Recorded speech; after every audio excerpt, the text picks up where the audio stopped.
can't be impeached when they're a lame duck. And just imagine what that does for our country. Like, what if a president said that they were going to nuke Canada unless the Electoral College voted their way? You'd want a way to remove that president. The good news is our founders thought of impeachment, but if we don't ever use impeachment, then it's worthless. And so we need to use it when we have a president who's fundamentally undemocratic. I just want to be clear here. I do think the argument is less can he, but more should he, right? Like, what would we achieve in pursuing impeachment? What would one achieve in pursuing impeachment? Sam Koppelman, Joyce Vance, thanks, guys. Appreciate it. Good to talk to you today. Coming up, by the way, in our 4 p.m. hour, you don't want to miss it. A newly elected congresswoman who spent most of her career in conflict zones describes the terror that she felt on Wednesday. Congresswoman Sarah Jacobs joins me live with her personal experience inside of the Capitol and her take, of course, on impeachment efforts as well.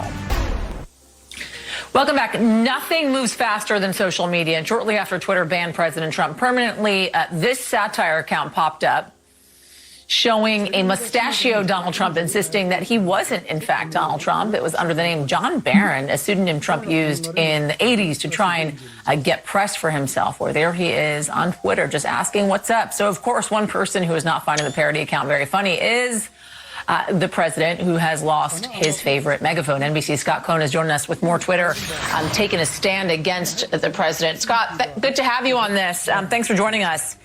Twitter, as we have been talking about, is the first platform essentially to make Trump's suspension permanent. Are other platforms at this point going to follow suit? Well, they certainly have to be looking at it, Yasmin. All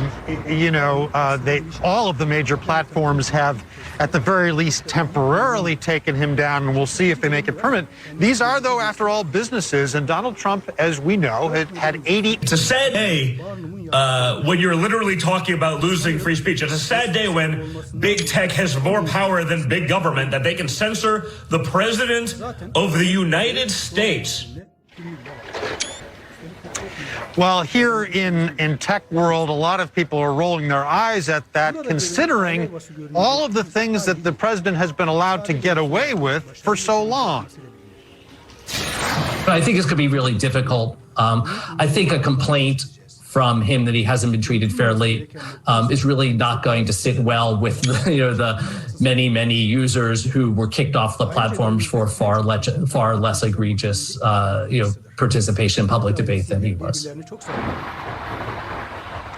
As we know, Twitter for the longest time maybe rationalized keeping the president on the platform despite questionable tweets because what he said as a public official, as the leader of the free world. I got to say, also a sad day when thousands of the president's followers stormed the Capitol and threatened the lives of so many people. Scott Cohn, thank you. Good to see you.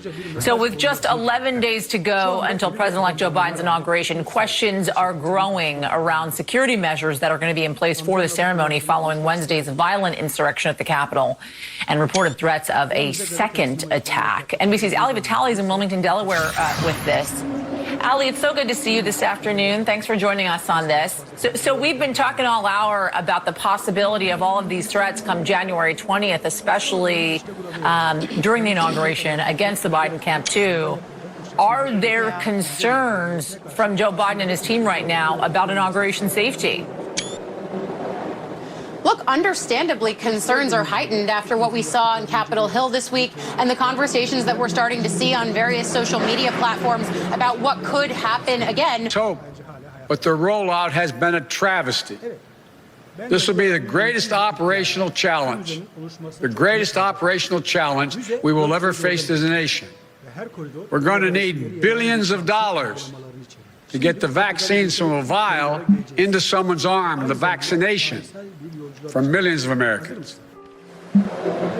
He talks about the billions that are going to be needed towards this logistical effort here. That's something that we're going to hear Biden officially ask for in the coming weeks as he pushes forward with another round of stimulus spending through Capitol Hill. Over the course of the next 11 days and, frankly, in the weeks after that, we're going to see a series of just competing headlines. This Biden team trying to push forward on things like tackling the coronavirus, getting that vaccine out there, getting the economy back on track, but also dealing with these Democratic efforts that are blocking blossoming on the Hill here about pushing forward over the course of the next 11 days with impeaching President Donald Trump. That's something that Biden himself was reticent about yesterday, saying that he agrees that President Trump is not fit for office, but impeachment is a decision for Congress.